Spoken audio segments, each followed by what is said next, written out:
Bismillahirrahmanirrahim. Assalamualaikum warahmatullahi wabarakatuh.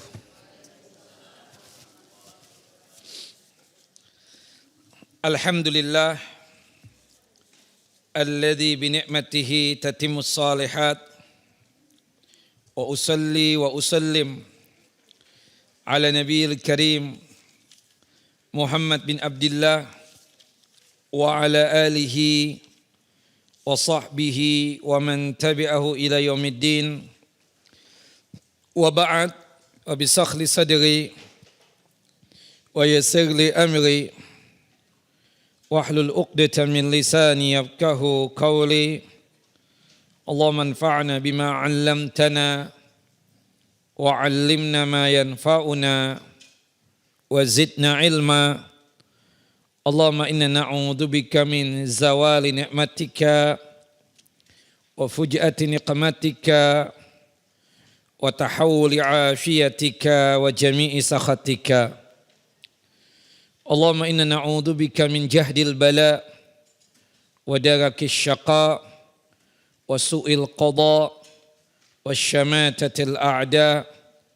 Allahumma inna na'udzubika min adzabi jahannam wa min adzabil qabr wa min fitnatil mahya wal mamat wa min syarri fitnatil masihid dajjal. Ikhwani wa akhawati fid din, a'azani wa a'azakumullah. Bapak dan Ibu yang dimuliakan oleh Allahu Jalla wa Ala, Majlis Ta'lim, Hidayah, Sakinah yang sedalam lindungan dan penjagaan Allahu Jalla wa Ala. Melanjutkan kajian kita, pembacaan kitab Fiqhun Nisa, yang dimana pada kesempatan kali ini kita akan membahas pembahasan berkaitan dengan masalah salat jenazah secara khusus, tapi juga kita ingin menyampaikan hal-hal yang berkaitan tentang masalah jenazah. Meskipun sifatnya tersebut ya ringkas, tapi insya Allah padat. Karena kalau toh kita rinci, saya khawatir ibu-ibu juga gak bisa sanggup untuk menghafalkannya. Maka semoga dengan ringkasan-ringkasan ini dan juga semoga dengan sifatnya sekilas mudah untuk menempel di pikiran dan hati kita.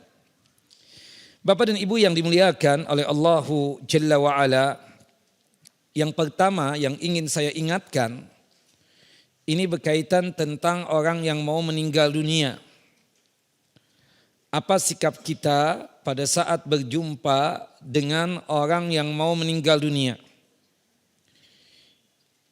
Jika saudara kita sesama muslim yang meninggal dunia, maka sikap kita adalah mentalkinkannya, membimbing, menuntun dia agar sanggup untuk mengucapkan la ilaha illallah.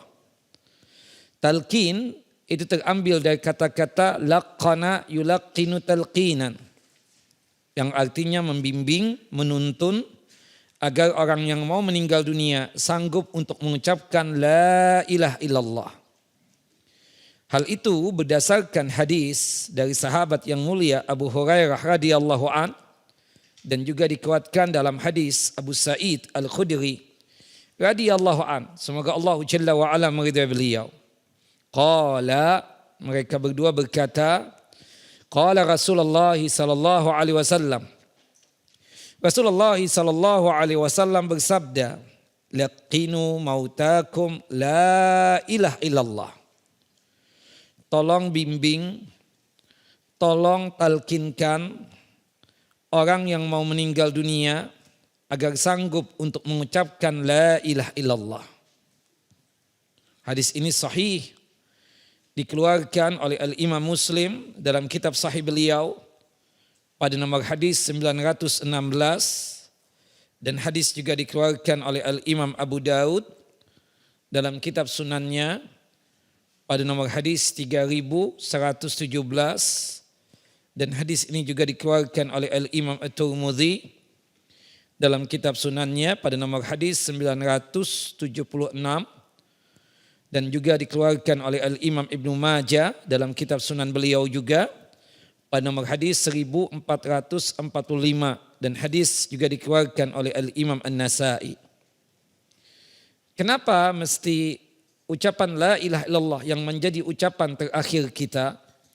Disebutkan dalam hadis Mu'adz bin Jabal radhiyallahu an, hadis yang dikeluarkan oleh Al-Imam Abu Daud dan juga oleh Al-Imam At-Tirmidzi, man kana akhiru kalamihi la ilaha illallah dakhalal jannah. Barang siapa ucapan terakhirnya sebelum dia tersebut meninggal dunia, la ilaha illallah yang dia ucapkan, maka jaminan surga untuknya. Tentunya bagi kita yang memahami ya tentang kalimatut tauhid la ilaha illallah itu secara sempurna. Di dalam kalimatut tauhid itu ibu-ibu terkandung dua kandungan. Masih ingat enggak? Pasti masih ingat. Ini menunjukkan benarnya kesaksian kita kepada Allah Jalla wa Ala, yaitu berkaitan dengan rukun dan pondasi daripada la ilaha illallah. Itu termaktub dalam surah Al-Hajj, surah yang ke-22 ayat 62, dan surah Luqman ya, surah yang ke-31 ayat 30 ya, yang dimana di dalam dua ayat tadi menjelaskan tentang rukun atau pondasi daripada la ilaha illallah.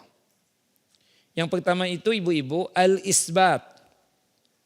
Al-isbat itu artinya apa? Menetapkan Allah Jalla wa Ala satu-satunya zat yang pantas untuk disembah, satu-satunya zat yang pantas untuk diibadahi. Satu-satunya hanya Allah Jalla wa Ala yang kita sembah. Konsekuensinya pondasi atau rukun yang kedua, yaitu namanya apa? An-nafyu. An-nafyu itu artinya menafikan, meniadakan, membumi hanguskan Tuhan-Tuhan selain Allah Jalla wa'ala. Nah jadi itu isi ya dari kalimat tauhid la ilaha illallah. Pondasinya itu dua tadi. Yang pertama apa? Al-isbat. Al-isbat itu artinya apa Pak? Menetapkan. Apa yang kita tetapkan? Allah Jalla wa'ala sebagai zat satu-satunya yang pantas untuk disembah. Yang kedua apa ibu-ibu? An-nafyu artinya menafikan, meniadakan Tuhan-Tuhan selain Allah. Makanya kalau bapak atau ibu dalam hati ini ya, subhanallah kuat tauhidnya itu dia hanya fokus beribadahnya kepada Allah. Ketika berjumpa dengan orang-orang musyrik atau orang-orang kafir yang beribadah kepada selain Allah Jalla wa'ala, maka pasti di dalam diri kita ini ada penafian, peniadaan sembahan-sembahan yang mereka sembah tersebut. Karena sembahan-sembahan yang mereka sembah itu ya adalah kebatilan. Sesuatu yang tidak pantas untuk disembah. Sebagaimana yang Allah firmankan tadi dalam dua surah. Surah Al-Hajj ya, surah yang ke-22 ayat berapa Bu? 62. Kemudian surah Luqman ya, surah yang ke-31 ayat 30 ya. Surah Luqman surah yang ke-31 ayat 30. Ya, dzalika bi annahu huwal haq, yang pantas untuk disembah itu hanyalah Allah. Artinya di sini sama dengannya Pak, al-isbat. Yang kita tetapkan sebagai satu-satunya zat yang pantas untuk disembah hanyalah Allah Jalla wa Ala. Wa anna ma yad'una min dunihi huwal batil. Sedangkan yang disembah oleh mereka selain Allah Jalla wa Ala itu adalah kebatilan. Artinya tidak layak dan tidak pantas untuk disembah. Artinya apa? An-nafyu, harus dinafikan, harus ditiadakan. Ibu-ibu pernah dengar tentang dua pondasi ini Bu? Allahu Akbar, 35 tahun kajian. Baru hari ini dengar? La haula wala quwata illa billah. Al-isbat an-nafyu. Belum belajar kitab tauhid ya Bu? Nah, sudah. Ibu ini Masya Allah euforianya datang ke kajian luar biasa. Tapi ternyata enggak paham apa yang disampaikan oleh Ustadz. Entah karena tegang atau mungkin karena takut atau mungkin karena enggak enak sama orang. Usahakan, makanya saya pingin kajian saya ibu harus paham, bapak harus paham. Enggak boleh lagi yang tidak paham. Jelas ibu-ibu?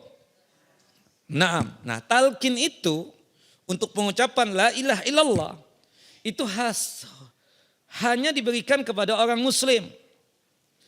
Ya, kita ajak dia untuk mengucapkan apa? La ilaha illallah. Kita tuntun dia untuk mengucapkan apa? La ilaha illallah. Nah, adapun non muslim atau kafir, kita menuntun dia dan mengajak dia agar masuk Islam.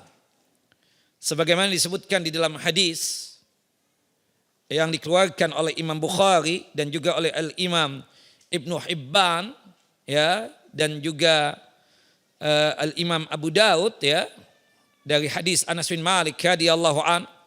Semoga Allah Jalla Jalaluhu meridai beliau, bahwasanya Nabi kita Muhammad SAW itu pernah memiliki seorang khadim, pembantu non muslim beragama Yahudi. Ketika sang pembantu ini sakit, sebagai wujud majikan yang baik, Nabi kita Muhammad SAW membesuk beliau, membesuk pembantunya ini yang beragama Yahudi.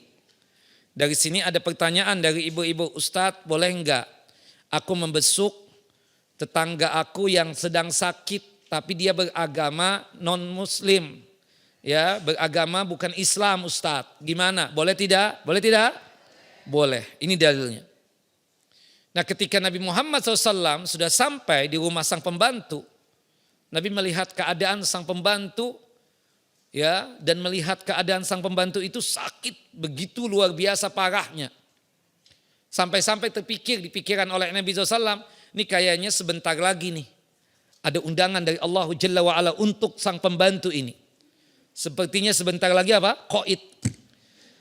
Akhirnya Nabi kita Muhammad SAW itu menghampiri sang pembantu, ditemani oleh ayah sang pembantu, kemudian membisikkan di telinga sang pembantu, ya gulam, aslim taslam.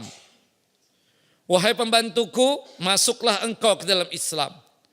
Aku pastikan engkau selamat, duniamu selamat, akhiratmu selamat. Sang pembantu melihat kepada ayahnya yang kebetulan berada di samping Nabi SAW, seakan-akan ingin meminta izin agar diizinkan untuk masuk Islam. Sang ayah paham dan mengerti, kemudian mengatakan kepada putranya, ya waladi aslim taslam ati Abil Qasim. Wahai putraku, masuklah engkau ke dalam Islam. Selamat kamu nak, selamat kamu nak, taati Abul Qasim. Taati Nabi Muhammad Sallallahu Alaihi Wasallam. Kemudian sang pembantu mengucapkan dua kalimat syahadat. Asyhadu an la ilaha illallah wahdahu la syarikalah wa asyhadu anna Muhammadan abdu wa rasuluh. Aku bersaksi tidak ada Tuhan yang pantas untuk disembah kecuali hanya Allah Jalla wa ala semata. Dan aku bersaksi bahwasannya Muhammad bin Abdillah adalah hamba Allah dan utusan Allah Jalla wa'ala. Beberapa saat setelah sang pembantu mengucapkan dua kalimat syahadat, hitungan detik, tidak sampai 1 menit, sang pembantu mangkat meninggal dunia. Rasulullah tersenyum, wajah berseri-seri, saking bahagianya Nabi Muhammad SAW akan masuk Islamnya sang pembantu ini. Rasulullah mengucapkan tahmid, pujian kepada Allah Jalla wa'ala. Alhamdulillah alladhi anqadhahu minan nar. Segala puji hanya milik Allah Jalla wa'ala yang telah menyelamatkan pembantuku dari siksa api neraka. Husnul khatimah dia, Bapak Ibu. Husnul khatimah. Padahal amalan yang baru dia kerjakan cuma satu. Itu apa? Mengucapkan dua kalimat syahadat. Subhanallah. Baiknya Allah Jalla Jalaluh. Kita paham Ibu, kita mengerti. Satu amalan disebut amal saleh itu memiliki 3 kriteria. 3 syarat. Apa ibu-ibu syaratnya, Bu? Jadi kalau ingin amalan ini diterima, atau amalan ini dianggap sebagai amal soleh? Apa kriterianya? Apa syaratnya? Yang pertama Islam dulu. Karena non muslim atau kafir, bagaimanapun dia berbuat baik, tidak dianggap perbuatan baiknya itu sebagai apa? Amal soleh. Kalau dia ingin perbuatan baiknya itu dianggap sebagai amal soleh, dia harus masuk Islam. Bukan begitu? Dalilnya Ustadz, surah Al-Furqan, surah yang ke-25, ayat 23. Surah Al-Furqan, surah ke-25, ayat 23. Wa qadimna ila ma amilu min amalin faja'alnahu habaan manzura. Non muslim atau kafir ketika disidang, diadili oleh Allah Jalla wa Ala di padang mahsyar, mereka menunjukkan perbuatan-perbuatan yang mereka anggap itu sebagai amal soleh mereka ketika hidup di dunia. Ketika ditujukan kepada Allah Jalla wa Ala, Allah Jalla wa Ala menjadikan amalan-amalan tersebut seperti butiran-butiran pasir yang ditiup oleh angin. Tidak ada nilainya, tidak ada hasanatnya, tidak ada pahalanya. Kenapa Bapak Ibu? Karena mereka datang dalam kondisi apa? Kafir. Jelas Ibu-Ibu? Nah, ini pondasi yang pertama Bu, Islam. Syarat yang pertama, kalau ingin amal perbuatan kita ini dianggap sebagai apa? Amal soleh. Tapi tidak cukup dengan Islam, harus ada I yang kedua. Apa namanya? Ikhlas. Ikhlas, ikhlas. Doakan kan, ibu kan Masya Allah ya lebih tua daripada saya, legend lah. Insya Allah doanya lebih mustajab. Doakan saya semoga ikhlas, istiqomah ya. Subhanallah, itu penting, itu paling penting, ikhlas. Karena bagaimanapun kita berbuat baik, meskipun kita muslim, tapi kalau tidak ikhlas, subhanallah, nonsen. Enggak ada artinya sama sekali. Harus ikhlas. Wa ma umiru illa liya'budullah mukhlishina lahuddin hunafa. Subhanallah. Tidaklah kita ini disuruh diperintahkan kecuali beribadah kepada Allah dengan kondisi apa? Ikhlas. Ya. Surah Al-Bayyinah ayat yang kelima. 6. Fad'ullaha mukhlishina lahuddin. Tapi tidak cukup dengan ikhlas, harus yang ketiga, yaitu apa? Ittiba. Jelas ya? 3 ibu. Jadi enggak usah yang susah. 3I, 3I, 3I. I yang pertama apa? Ikhlas. I yang kedua? Ikhlas. Yang ketiga? Ittiba. Wa ma umiru illa liya'budullah mukhlishin lahuddin hunafa. Ikhlas dan ittiba. Man amila amalan laisa alaihi amruna fahuwa rad. Barang siapa yang beramal tapi amalannya tidak sesuai dengan ajaran yang diajarkan oleh Nabi Muhammad, tertolak. Hadis Ibunda Aisyah radhiyallahu anha. 6. Baik, jadi kesimpulannya Bu, Bapak juga, jika yang mau meninggal itu muslim, talkinnya dengan apa? Ucapan tauhid la ilaha illallah. Jelas ya? Dan cukup 1 kali. Kalau si fulan ini atau fulanah ini sudah mengucapkan la ilaha illallah, cukup, jangan berulang-ulang. Khawatir ya, kalau berulang-ulang nanti dia ada ucapan yang tidak layak untuk diucapkan. Jelas? Jika takdirnya setelah 1 kali tadi dia meninggal dunia, insya Allah husnul khotimah. Jelas ya? Tapi jika takdirnya ternyata belum juga ya meninggal, berarti nanti kita lain kesempatan mengulangi lagi talqinnya itu. Jelas Bapak Ibu? Nah, sedangkan non muslim atau kafir, wujud talqinnya itu ngajak dia apa? Masuk Islam dengan mengucapkan apa? 2 kalimat syahadat. Asyhadu an la ilaha illallah wahdahu la syarikalah wa asyhadu anna Muhammadan abdu wa rasuluh. Disebutkan di sini waqad ajma'a al-ulama'u ala hadha talqin wa yanbaghi ay yakuna fi lutfin wa madaratin wa alla yukarriru alaihi li alla yadharu bidhiki halihi wa syiddati karbihi. Para ulama berijma, berkonsensus, bersepakat bahwasanya talqin itu ada sebelum orang meninggal dunia. Dan selayaknya kita yang membimbing itu dengan lemah lembut.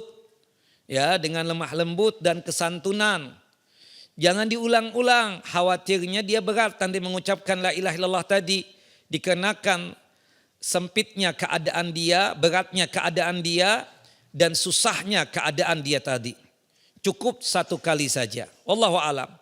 Termasuk juga non muslim atau kafir ketika dia sudah mengucapkan 2 kalimat syahadat, ya kita katakan cukup seperti itu. Penguatnya itu ya terjemahan.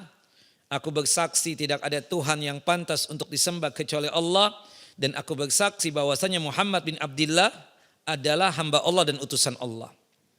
Nah tadi kasusnya pembantu Nabi Muhammad SAW yang masuk Islam dengan melakukan satu amalan saja. Amalannya apa tadi Bu? Mengucapkan 2 kalimat syahadat. Husnul khotimah enggak sih bulan itu? Husnul khotimah.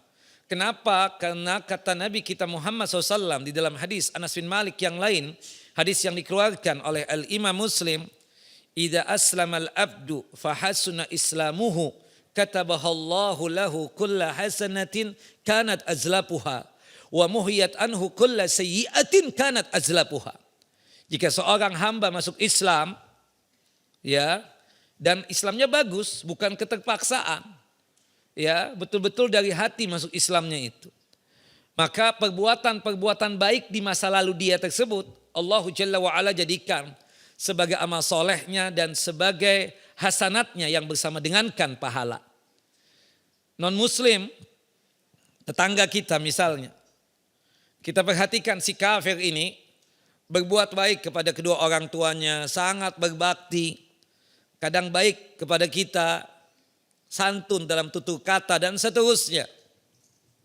Nah, ketika dia kafir, perbuatan-perbuatan baik dia tadi tidak dianggap sebagai apa? Amal soleh yang bersama dengankan pahala. Tapi ketika nanti dia masuk Islam, maka perbuatan-perbuatan baik yang dia lakukan tadi, maka dijadikan oleh Allah Jalla wa'ala sebagai amal soleh yang bersama dengankan apa? Pahala. Dan seluruh dosa-dosanya Allah Jalla wa'ala ampuni. Baik dosa besar ataupun dosa kecil. Baik dosa kekufuran ataupun kesyirikan. Termasuk dosa-dosa yang lainnya ketika dia kafir, pernah berzina, pernah minum khamar, pernah berjudi. Ketika dia masuk Islam, seketika diampuni dosa-dosanya.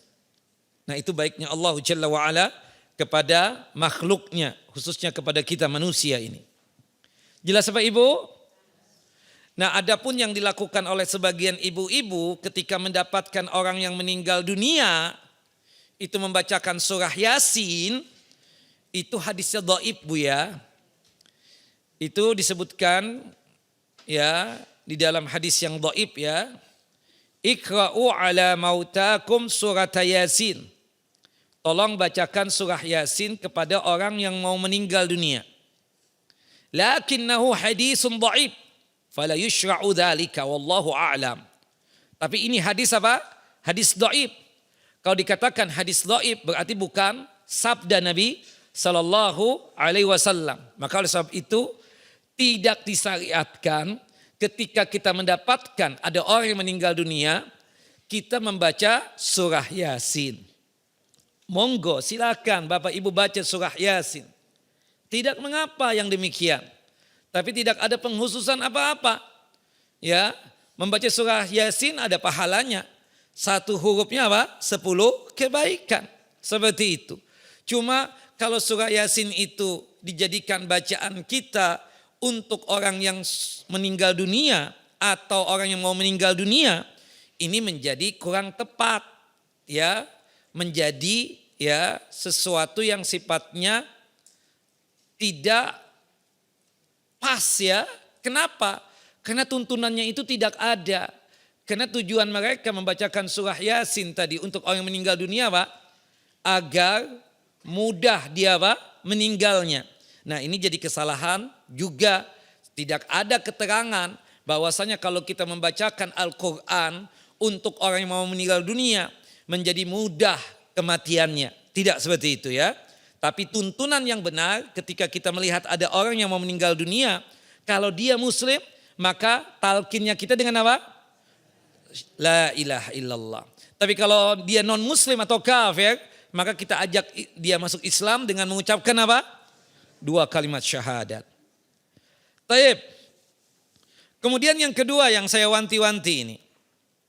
Ketika sudah dipastikan meninggal dunia, maka biasanya ya Bapak Ibu, orang yang mau meninggal dunia matanya itu melihat ke atas. Itu biasanya. Naam. Karena kata Nabi Muhammad SAW, Inna ruha idha qubidha tabi'ahul basar. Sesungguhnya ruh itu apabila dicabut, ini pandangan mata melihat ke atas. Kenapa ke atas Ustaz? Karena sebelum kita meninggal dunia, untuk orang mukmin, ya malaikat-malaikat dengan jumlah yang banyak hadir untuk menyaksikan prosesi kematian orang muslim tersebut. Digambarkan wajahnya putih bersih, ya, membawa kain kapan dan wangi-wangian yang datangnya dari surga. Kemudian mereka duduk, jumlah mereka apa? Sejauh mata memandang, artinya banyak sekali. Nah, wajahnya bening, karena mereka malaikat rahmat. Sampai digambarkan sepertinya di wajah mereka itu ada matahari. Kita kalau membahasakan hari yang cerah ini, ada sinar matahari, menunjukkan lambang kebahagiaan bukan? Nah, kita bilang apa? Bahasanya itu. Sunny day. Subhanallah. Hari yang cerah. Subhanallah. Tapi kalau kita melihat ada orang yang sumpek banget wajahnya itu dilipat-lipat. Mendung banget loh, kenapa? Diomelin bini tadi. Allahu Akbar. Iya kan? Seperti itu. Karena cerah itu lambang kebahagiaan. Kalau mendung itu lambang kesedihan. Nah, malaikat yang datang untuk orang mukmin, ya, untuk kita-kita ini, ya, malaikat yang datang itu malaikat rahmat, wajahnya putih bersih ceria, membawa kain kapan dan wangi-wangian yang datang dari surga. Sebagaimana yang disebutkan di dalam hadis Bara bin Azib. Nah, setelah itu datanglah malaikat apa? Malaikat maut setelah terjadinya sakaratul maut. Ya, sakaratul maut dulu, sakaratul maut buat Islam, buat orang muslim itu ada. Tapi tujuan Allah menciptakan sakaratul maut buat kita sebagai seorang muslim itu tidak lain untuk menghapuskan dosa-dosa kita, untuk menambah pahala buat kita, dan untuk meningkatkan derajat dan martabat buat kita. Seakan-akan Allah menginginkan kita itu meninggal dunia tanpa membawa dosa. Disitulah diciptakan sakaratul maut. Sakit iya. Tapi kata para ulama sakitnya itu sebagaimana seorang yang sakit di muka bumi ini ketika dia hidup. Tidak dengan orang kafir. Sakitnya itu menjadi-jadi. Luar biasa. Nah itu nanti pembahasannya Ustadz Akidah ya, bukan saya, ini bukan fungsi saya. Ya, karena kita pembahasannya fikih. Cuma kenapa matanya itu ke atas tadi itu. Nah, kemudian kan malaikat maut berbisik di telinganya orang muslim ini. Ya ayyuhar ruhu at-tayyib, ya nafsul mutmainnah, ya ukhruji ila ya maghfiratillahi wa ridhah. Ya, dalam riwayat yang lain disebutkan, ya, keluarlah engkau dari ruh ini, dari tubuh ini untuk mendapatkan ampunan Allah dan ridhonya Allah. Dalam riwayat yang lain disebutkan, keluarlah engkau dari tubuh ini untuk mendapatkan rahmatnya Allah dan kasih sayangnya Allah dan ampunan Allah Jalla wa'ala. Keluarlah ruh itu dari tubuhnya. Dan subhanallah, ruhnya orang mukmin ini kalau keluar sangat mudah sekali. Digambarkan oleh Nabi SAW, saking mudahnya itu seperti kita menuangkan air dari tekok ke gelas. Gampang bukan? Gampang gak Bu? Ya, sangat mudah. Tidak benar ya sebagaimana yang diucapkan oleh sebagian orang. Menyakitkan, susah, berat. Enggak, itu untuk orang kafir iya. Untuk orang yang fasik benar. Tapi kalau untuk orang yang mukmin, apalagi dia soleh, apalagi dia solehah banget, itu dimudahkan oleh Allah Jalla wa'ala. sampai dikatakan oleh Nabi dalam hadis Bara bin Azib radhiyallahu an tadi, itu gambaran mudahnya ruh ini keluar dari tubuh ini apa? Itu seperti kita menuangkan air dari teko ke gelas. Mudah sekali. Dan ajibnya lagi Bapak dan Ibu, ketika ruh ini keluar apa? Sambil bertahmid memuji kepada Allah Jalla wa'ala. Sebagaimana disebutkan dalam hadis sahabat yang mulia Abdullah ibnu Abbas radhiyallahu anhuma, yang dimana ruh itu berucap alhamdulillah ala kulli halin, segala puja-puji hanya milikmu ya Allah dalam setiap keadaan apapun. Subhanallah.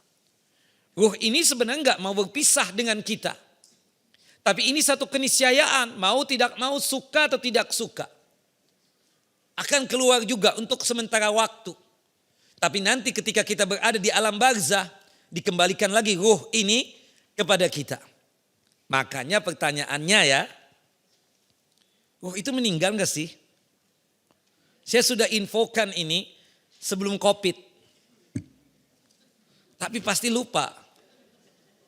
Maklumlah, jidah-jidah nenek-nenek ya, legend. Apa jidah? Nek, apa nek?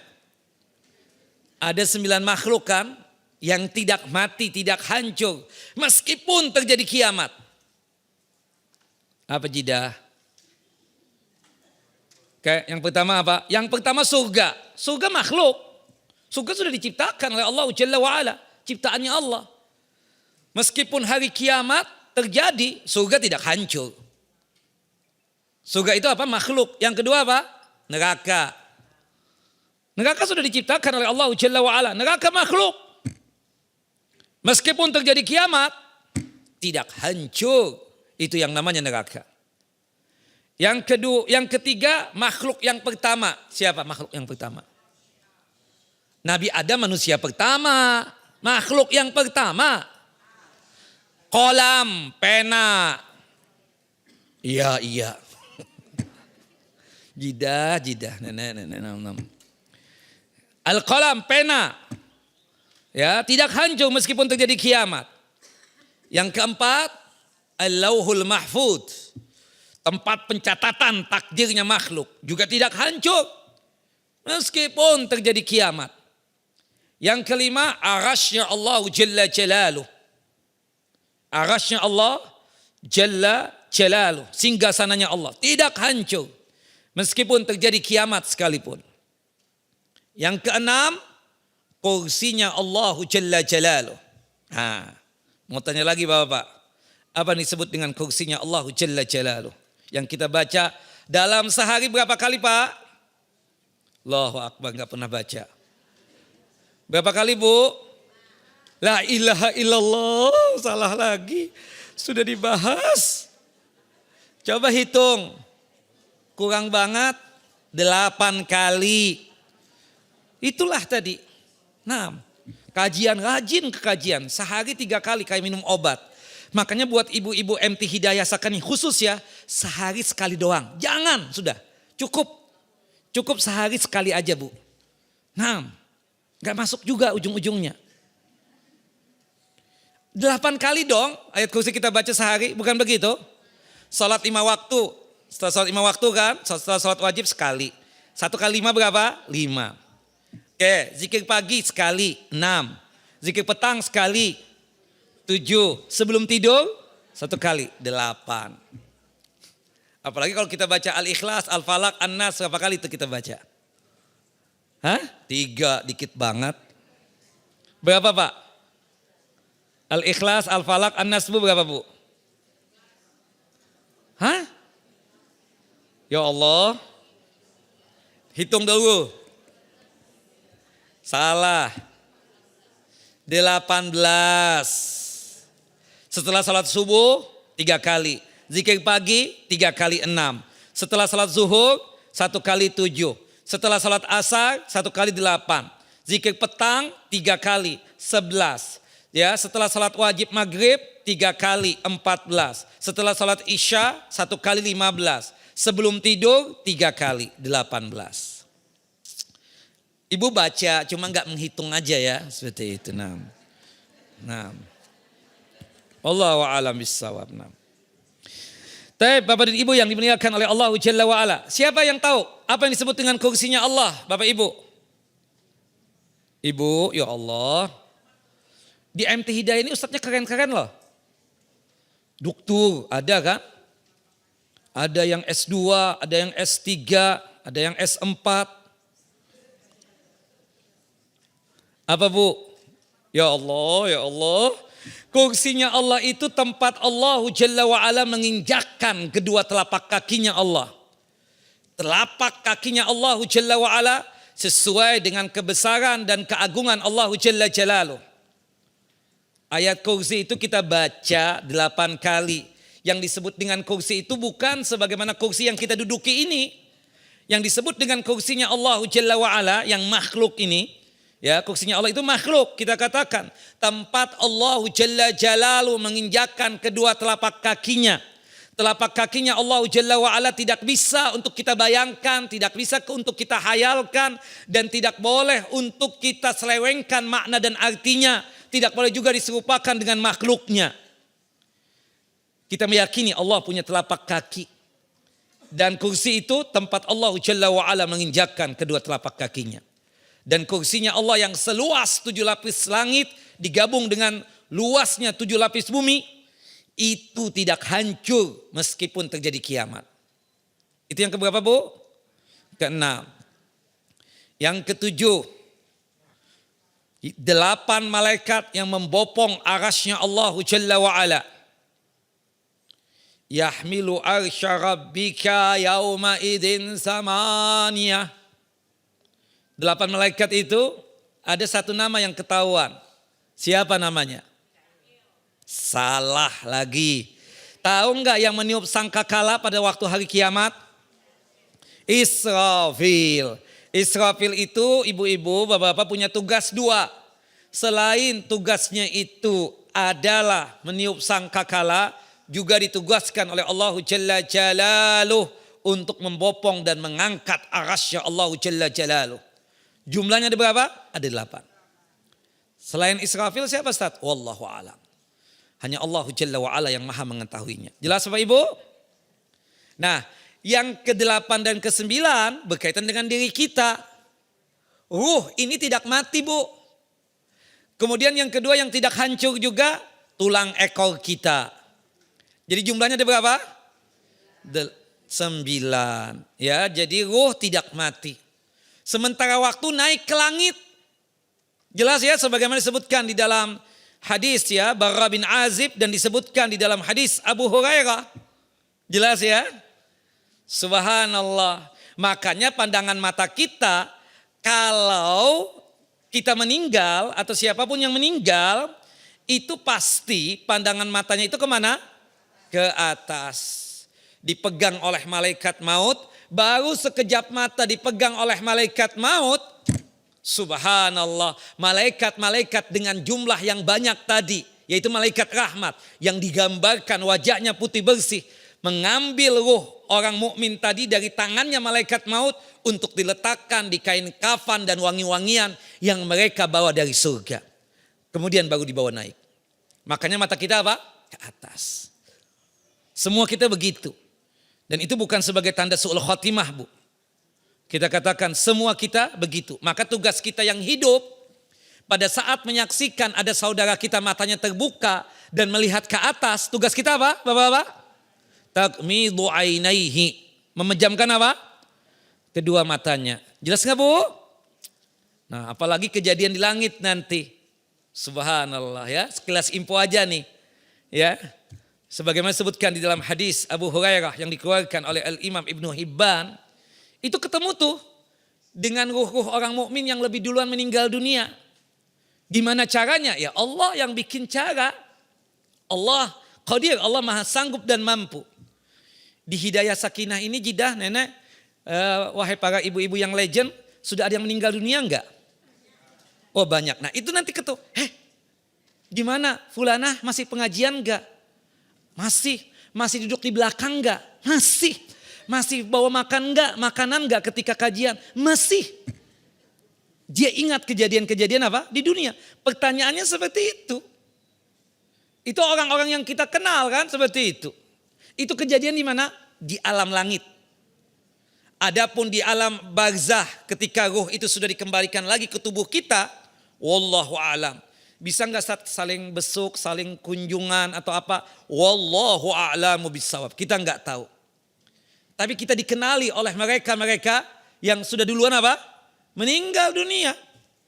Mungkin ibu menganggap ini sesuatu hal yang lucu, tapi kita katakan inilah keyakinan kita.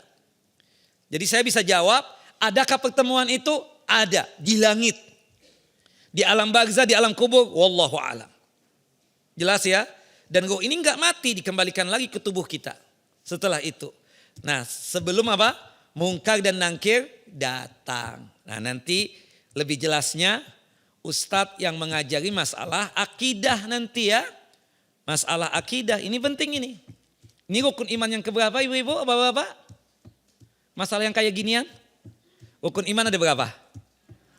Ada 6. Yang pertama, beriman kepada Allah. Yang kedua, kepada para malaikat. Yang ketiga, kepada kitab-kitab Allah. Yang keempat, kepada para rasul. Yang kelima, hari kiamat. Allah, takdir yang keenam ibu. Yang kelima itu beriman kepada hari kiamat. Yang keenam, beriman kepada takdir. Nah tadi yang kejadian yang saya ceritakan tadi itu iman yang mana? Kok 6? Kelima dong tentang hari kiamat. Jelas ya? La ilaha illallah, saya enggak tahu ini ya. Siapa yang salah? Alhamdulillah saya ustadz baru di sini. Saya enggak terlalu bertanggung jawab. Yang lama-lama itu yang bertanggung jawab. Menyedihkan ibu-ibu ini. Nah, Allahu Akbar. Sudah legend begini baru paham nih. Allahu Akbar. Apa ala kulli hal lah, udahlah. Alhamdulillah ala kulli halin. Nah, jelas ibu-ibu? Jangan tersinggung bu ya kalau saya ingatkan begini. Si Azhar ya Allah ngomongnya menyakitkan. Tapi memang harus diomongkan. Kalau enggak, sampai mati enggak paham-paham. Menyedihkan banget. Nah, poinnya tadi, kenapa mata kita ke atas tadi itu kan karena dibawa ke atas itu. Nah, secara fikihnya apa? Takmidu ainaihi, kita pejamkan matanya. Setelah itu kita ambil kain atau sarung atau spray yang sejenisnya atau apalah untuk menutupi apa? Dari kepala wajah hingga kedua kakinya. Sebelum si mayit ini apa? Dimandikan, dikafankan, disolatkan dan dikuburkan. Jangan sampai ketika meninggal dunia dia terbuka begitu saja. Jangan. Kita tutup. Sebagaimana disebutkan di dalam hadis Ibunda Aisyah radhiyallahu anha, semoga Allah Jalla wa ala meridai beliau. Qalat berkata, anna Rasulullah hina tufiya sujjiya bi burdin hibaratin. Rasulullah ketika meninggal dunia ditutup tubuh beliau itu dengan kain putih yang bergaris hitam. Hadis sahih dikeluarkan oleh Imam Bukhari dan juga oleh Al-Imam Muslim. Jelas ibu-ibu? Nah jadi setelah meninggal, kalau matanya terbuka kita tutup, kita pejamkan. Kemudian setelah itu yang ketiganya kita kasih kain atau sarung sebagai penutup ya. Untuk tubuhnya dari kepala, wajah hingga ke kakinya. Jangan sampai jadi ya tontonan. Terutama nih maaf nih ibu-ibu. Ibu-ibu sih Masya Allah. Untuk takziah laki-laki kalah. Cuma satu yang saya sedih banget. Apalagi saya kenal dengan tuh ibu. Karena dari MT Hidayah Sakinah. Ibu kepo ingin lihat itu mayit. Teman ibu bukan, karena yang meninggal laki-laki. Bukan begitu? Suami ibu bukan. Aku ingin lihat your husband boleh enggak? Boleh enggak aku lihat suamimu? Astagfirullahaladzim ibu. Nanti ada pikiran yang macam-macam loh dari teman ibu itu. Jangan-jangan ibu ini pos yang kedua atau pos yang ketiga dari suaminya. Sudahlah enggak penting buat kita. Bapak-bapak juga begitu. Jangan sok main melihat mayit yang perempuan deh. Hatta Ustadz. Apa kepentingannya? Mahram bukan. Bukan umi kita. Bukan saudari perempuan kita. Bukan anak perempuan kita. Bukan istri kita. Bukan anak-anak kita. Bukan keponakan kita. Bukan apa? Bukan mahram. Makanya saya ingatkan nih, ibu-ibu kalau takziahnya itu ke kerabat mayit yang hidup yang perempuan. Kalau bapak-bapak ini takziahnya itu kepada kerabat mayit yang masih hidup yang laki-laki. Jelas ya? Jangan suka tuh liatin mayit. Kecuali teman dekat kita memang perempuan jenis kelamin sama-sama perempuan.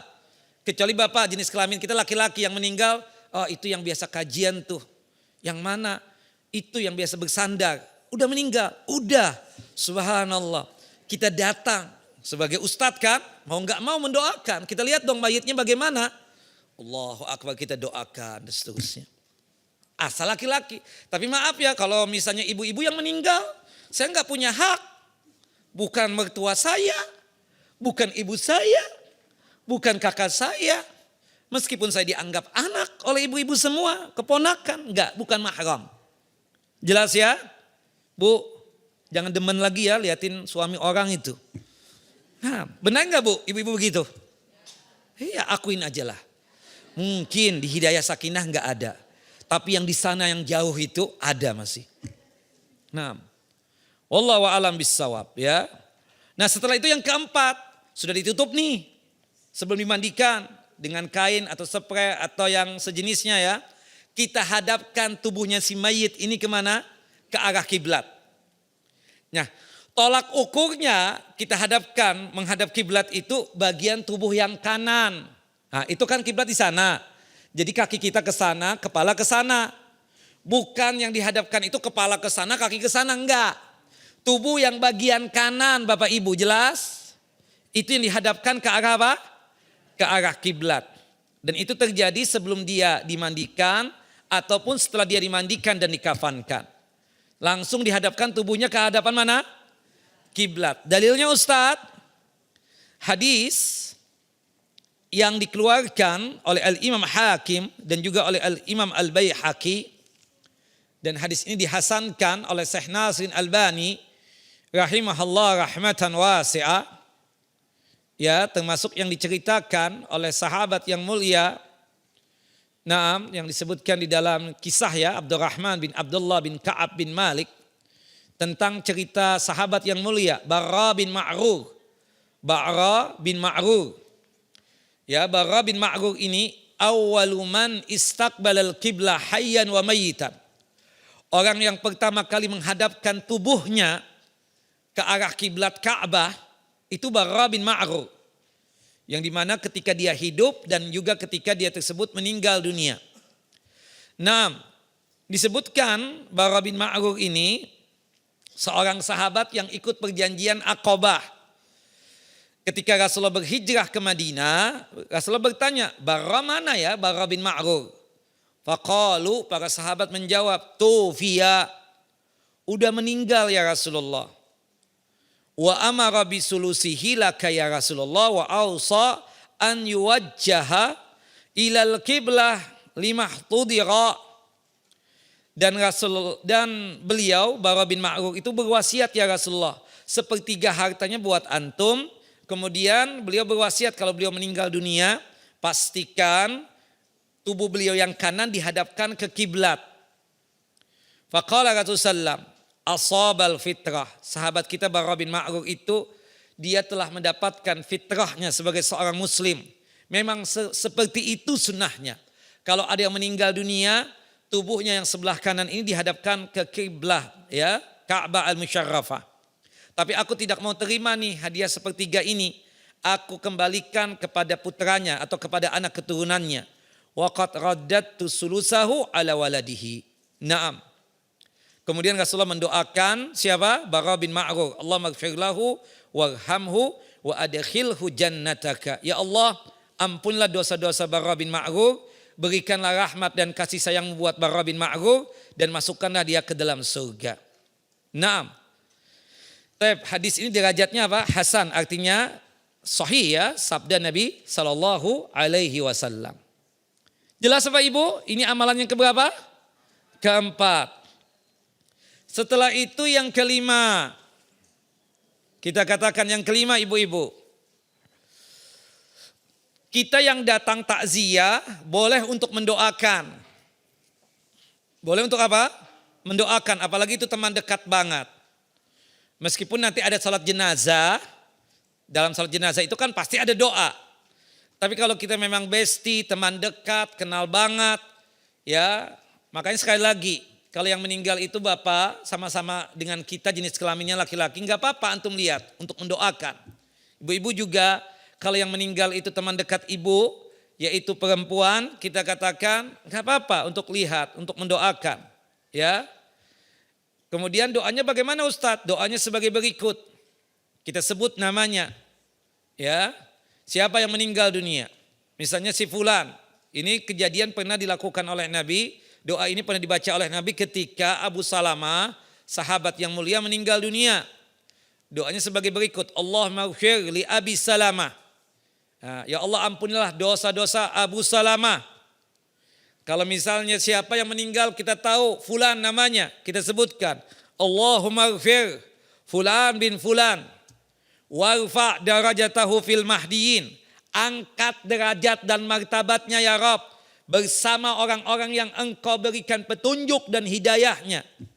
Wakhlifhu fi aqibihi fil ghabirin. Dan gantikan dia yang lebih baik, ya, untuk orang-orang yang ditinggal ini. Dia soleh, semoga anak keturunannya lebih soleh lagi dan lebih bertakwa lagi. Waghfir lana walahu ya rabbal alamin. Ampunilah dosa-dosa kami dan ampunilah dosa si mayit ini, ya rabbal alamin. Wabsah lahu fi qabrihi. Ya Allah lapangkan kuburannya ya Rabb. Wa nawwir lahu fihi, dan berikan cahayamu untuknya di kuburannya ya Rabb. Naam. Nah, ini doanya ya, kita sebut namanya. Wallahu a'lam bissawab. Nah, setelah itu Bapak dan Ibu yang dimuliakan oleh Allahu Jalla wa Ala, baru kita mengurusi apa? Yang setelahnya, yaitu apa? Mengurusi jenazahnya dari memandikan, mengkafankan, menyolatkan hingga menguburkannya. Hukum memandikan, mengkafankan, menyolatkan dan menguburkan, hukumnya apa Bapak Ibu? Fardu kifayah. Fardu kifayah itu artinya apa? Tadinya setiap individu kita itu wajib untuk mengurusi jenazah ini. Dari memandikan, mengkafankan, menyolatkan, hingga apa? Hingga menguburkannya. Tapi kalau sudah sekelompok dari kita ini sudah mengurusi itu jenazah, maka gugur kewajiban yang lainnya. Sebatas apa? Sunnah saja. Itu yang disebut dengan apa Bapak Ibu? Fardu kifayah. Idza fa'alahu ba'dul muslimin saqata 'anil bakin. Ya, itu disebut dengan fardu kifayah. Nah, di sini secara singkat ya, saya ingin menjelaskan tentang masalah yang perlu diingatkan dalam masalah memandikan. Yang paling utama untuk memandikan mayit itu siapa Bu? Kerabatnya yang mahram. Kerabatnya apa? Yang mahram. Jelas? Yang jenis kelaminnya sama. Oke, asal paham dan mengerti. Ibunya meninggal dunia, maka sunnahnya, afdolnya yang memandikan siapa? Putri-putrinya, anak perempuannya. Bukan kita anak laki-laki Pak. Gak boleh. Itu kan kalau yang namanya memandikan itu, orang terlihat gak? Terlihat meskipun gak sengaja. Seperti itu. Makanya kita punya ibu masih hidup misalnya. Kita sebagai anak laki-lakinya. Kita nggak boleh main memandikan. Umi kita kebetulan sakit nggak bisa mandi sendiri. Tugas antum, apalagi antum punya kemampuan secara finansial. Saat anak nggak ada saudara perempuan saat. Ada pun di luar kota udah. Antum sewa perawat yang perempuan. Untuk memandikan. Itu pulus buat apa? Tabung sampai nggak kelihatan, ya, tidak terkena sinar matahari. Buat apa? Ini buat umi antum. Bukan begitu? Ya, subhanallah, bukan antum. Anak, soleh banget anak, ibu anak sendiri anak mandikan. Haram. Masa kita pegang-pegang bagian itu? La haula wala quwata illa billah. Kalau antum gak ada fulus, istri antum suruh. Istri. Kalau antum punya anak perempuan yang sudah baligha dan mengerti, dia yang antum perintahkan. Jelas ya? Nah kalau abah kita yang meninggal, kita yang anak laki-laki yang memandikan. Itu sunnahnya begitu. Jelas? Yang mahram, yang jenis kelaminnya apa? Sama. Nah yang beda jenis kelamin itu yang boleh apa? Suami istri. Karena kita tahu, subhanallah. Istri kita juga tahu tentang kita, bukan begitu? Nah semuanya tahu, nggak mungkin tuh kita nggak tahu barang istri kita. Nggak mungkin juga sebagai seorang istri kita nggak tahu barang suami kita, mustahil itu. Subhanallah, gimana punya anak kalau begitu? Nggak mungkin itu, mustahil. Makanya mandi-mandi sama-sama boleh nggak? Boleh. Ketika hidup aja mandi sama-sama, masa ketika istri antum meninggal dunia, antum nggak berani memandikan? Takut bangun lagi Ustaz kalau aneh mandikan. La haula wallah. Nggak jadi kawin ujung-ujungnya nih. Subhanallah, enggak begitu Pak. Ibunda Aisyah, subhanallah, pernah keluh kesah kepada Nabi SAW. Ya, kemudian apa? Ketika Rasulullah SAW habis dari pemakaman Baqi, subhanallah waktu itu Rasulullah SAW itu sudah mulai merasa sakit tuh. Ya, itu di bulan Safar nih, persis bulan ini sekarang, bulan Safar, akhir-akhir. Karena tanggal 29 Safar Rasulullah sudah jatuh sakit berat itu. Itu racun yang beliau dapatkan pada saat makan daging kambing dari seorang perempuan Yahudi. Rupanya perempuan Yahudi itu mengoleskan daging tadi itu dengan apa? Dengan racun. Itu reaksinya itu setelah 3 tahun ya, tepatnya di tahun ke-11 Hijriyah. Nah, subhanallah. Nah, Rasulullah baru mengantarkan jenazah di pemakaman Baqi. Mampir ke rumah Ibunda Aisyah, karena memang jadwalnya Ibunda Aisyah. Aisyah keluh kesah, namanya istri ya. Subhanallah, dalam perjalanan hidup ini Bapak Ibu, yang lebih banyak keluh kesah itu suami apa istri? Hah? Itu ngakuin. Makanya karena kita ini sebagai pimpinan rumah tangga, kalau kita sebagai suami yang banyak keluh kesah, berarti kita ini jenis kelaminnya beda itu. Istri itu wajar keluh kesah sama kita. Ibunda Aisyah kemudian mengatakan, warsah ya Rasulullah. Maksudnya wa ana ajidu suda'an fi ra'si. Aku sakit kepala ya Rasulullah, sakit kepala wahai suamiku. Kata Ibunda Aisyah, kata Rasulullah SAW kepada Ibunda Aisyah, madaraki. Enggak apa-apa. Sabar kamu. Ya, lau mitti qabli, kalau seandainya kamu wahai Aisyah meninggal dunia sebelum aku, kamu duluan yang meninggal, faghasaltuki. Aku sendiri yang akan memandikan jenazahmu. Wa kafantuki. Aku sendiri yang akan mengkapani jenazahmu. Summa salaitu alaiki. Aku sendiri yang akan memimpin salat jenazah untukmu. Wa dafantuki. Aku sendiri yang akan memasukkan jenazahmu ke liang lahat. Nah, siap enggak Pak? Enggak siap kayaknya Bapak-bapak ini. Subhanallah. Wallahu a'lam bishawab. Hadis sahih ya. Nah begitupun sebaliknya suami yang meninggal dunia, boleh enggak istri memandikan? Boleh, seperti itu. Cuma kalau ibu kuat. Tapi saya yakin ibu-ibu MT Hidayah ini kalau sudah nenek-nenek itu kuat Bu ya hati. Kalau suami meninggal dunia itu air mata sudah habis tuh. Benar enggak? Kecuali kalau masih muda suaminya meninggal, tetesan air mata itu luar biasa banyaknya. Subhanallah. Pas waktu meninggal dunia ya Allah bawel meninggal juga lu akhirnya. Karena orang tambah tua itu tambah bawel, benar enggak? Sahib udah pada meninggal dunia, Allahu Akbar.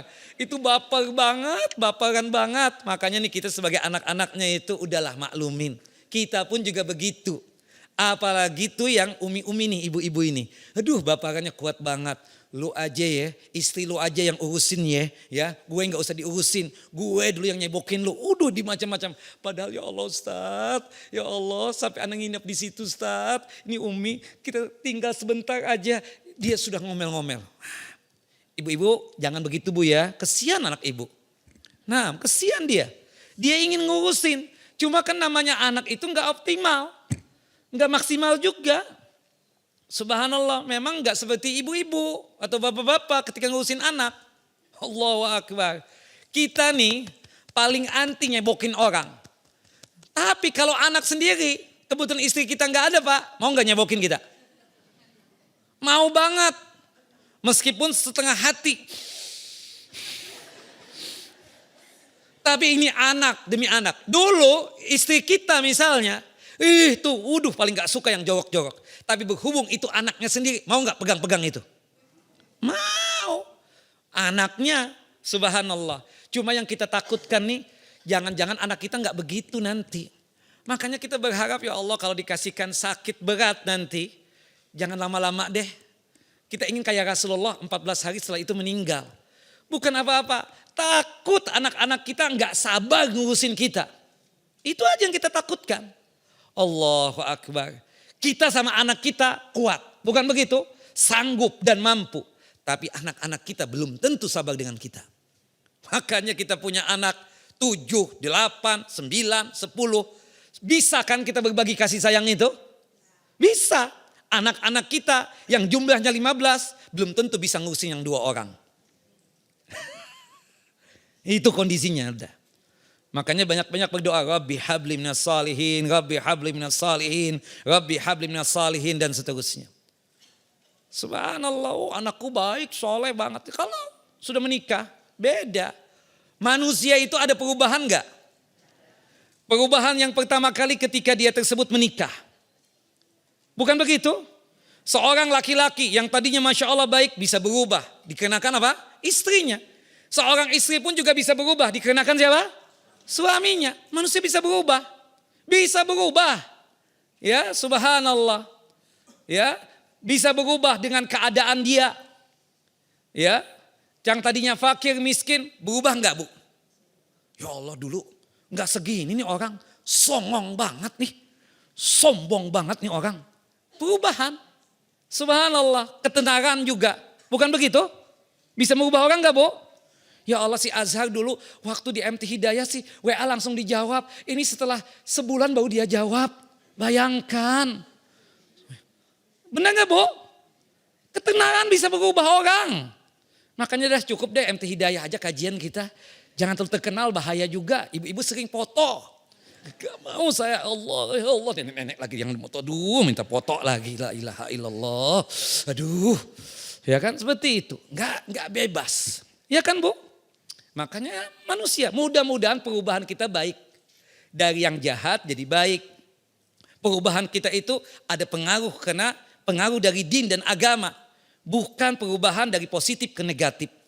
Ya, dari baik ke jelek. Na'udzubillah min dzalik. Wallahu a'lam bissawab.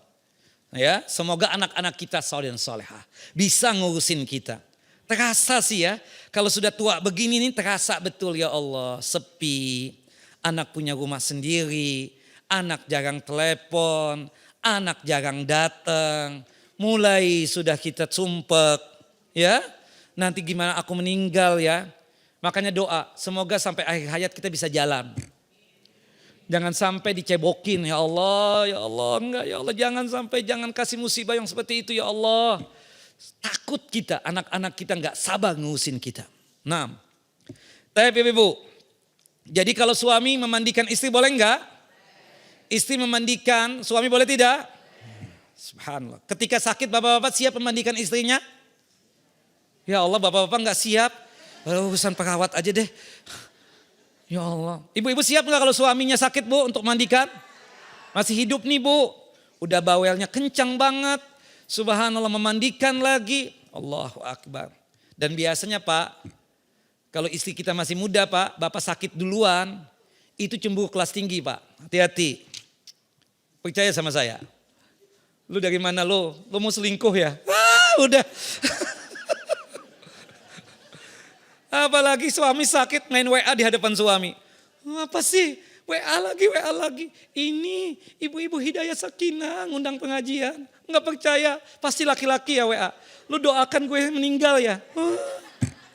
Benar, suami lebih kuat. Nah kalau istri yang duluan, curiganya bukan selingkuh, kawin lagi kita. Itu sebaliknya. Kemana ini? Ya, kawin lagi ya, wah apalagi sakitnya itu lama. Ya Allah, perasaan banget. Ditinggal sebentar padahal sugul mau kerja ini. Sebenarnya telepon.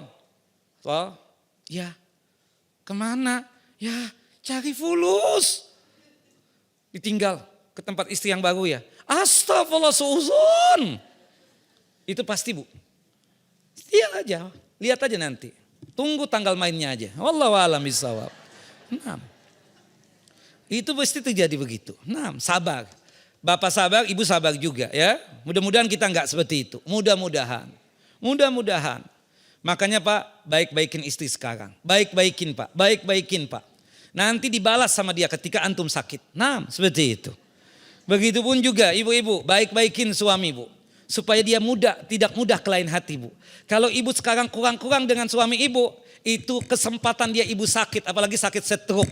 Waduh, pasti alasan ustadz yang dibawa nanti. Ustadz yang ngawinin anak, ustadz siapa? Ustadz Azhar. La haula wala quwata illa billah. Padahal enggak, sudah terjadi ketahuan baru nama-nama kita. Paling enggak enak banget jadi ustadz begitu tuh. Nah.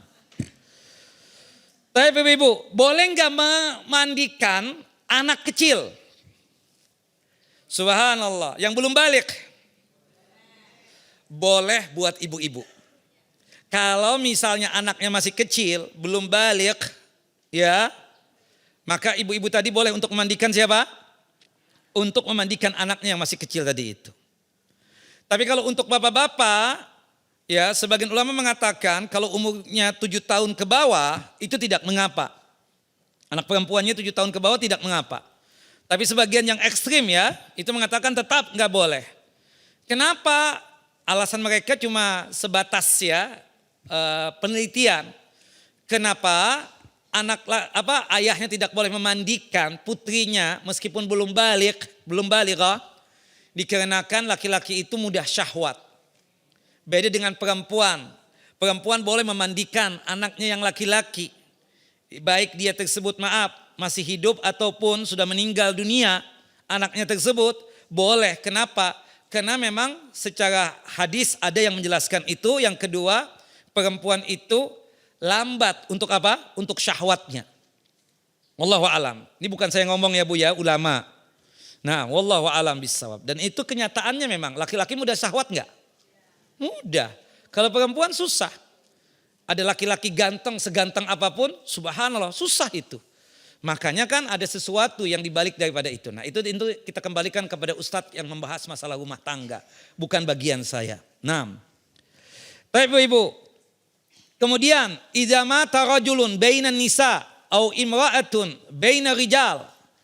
Apabila ada seseorang meninggal, seorang laki-laki di sekelompok wanita. Misalnya anggap, ini menghayal ya. Di kampung ini, di komplek ini. Semua penduduknya, semua rakyatnya atau semua penghuninya itu perempuan semua. Ada satu laki-laki meninggal dunia. Apakah jenazahnya dimandikan juga oleh itu perempuan? Ataukah tayamum saja? Yang benar apa? Tayamum saja. Begitupun sebaliknya. Misalnya di komplek ini semuanya laki-laki. Ada satu nenek perempuan meninggal dunia. Maka apakah kita yang laki-laki memandikan jenazahnya? Kita katakan tidak. Cukup dengan apa? Tayamum saja. Dan ini terjadi kapan? Waktu zaman Covid bukan begitu? Yang meninggal perempuan. Banyak kejadian-kejadian kan? Dimandikan juga, astagfirullahalazim. Nah itulah pentingnya. Meskipun kita dokter, meskipun kita perawat dan seterusnya. Tolong tanya ustadz yang paham. Ustadz, ini ada mayit nih ustadz, perempuan. Zaman Covid waktu itu. Gimana ustadz mandikan? Apa gimana? Apa kita tutup atau sekedarnya aja? Enggak, antum tayamum saja. Tayamum gimana saat kita enggak paham? Tayamum itu cuma tahapannya 5. Yang pertama baca bismillah. Yang kedua telapak tangan kita tempelkan di dinding atau di tembok. Yang di situ ada debu pastinya. Yang ketiga kita tiup. Yang keempat langsung diusapkan ke wajahnya si mayit itu. Dan kedua telapak tangannya. Jelas ibu-ibu? Yang kelima baca doa. Doanya sama seperti doa wudu. Ya, ada dua. Asyhadu an la ilaha illallah wahdahu la syarikalah wa asyhadu anna Muhammadan abduhu wa rasuluh. Allahumma ja'alni minat tawabina wa ja'alni minal mutatahhirin. Kemudian atau doa yang kedua, subhanakallahumma wa bihamdika asyhadu an la ilaha illa anta astaghfiruka wa atubu ilaik. Selesai. Setelah itu dikafanin. Jelas ya? Nah, dan jangan pakai buka Bapak, kita perawat, kita dokter yang mentayamumi itu mayit perempuan tadi itu, jangan pakai digunting-gunting deh bajunya. Jangan ya. Sudah langsung ditempelkan aja baju itu biar kita tempelin dengan apa? Dengan kain kafan. Jelas ya? Nah, setelah itu baru nanti disolatkan jenazahnya. Wallahu a'lam bissawab. Begitupun juga yang meninggal laki-laki. Kita perawat perempuan, tayamumin juga Bu. Ya, bukan dimandikan dan bajunya nggak perlu digunting-gunting tuh. Nah, langsung ditempelkan apa? Kain kafannya. Nah, ini sebagai tambahan ilmu ya. Jelas? Bapak dan Ibu? Nah, kemudian yang memandikan jenazah itu pastikan memiliki dua syarat. Memang mahramnya. Kalau nggak ada mahramnya kita katakan ya orang lain.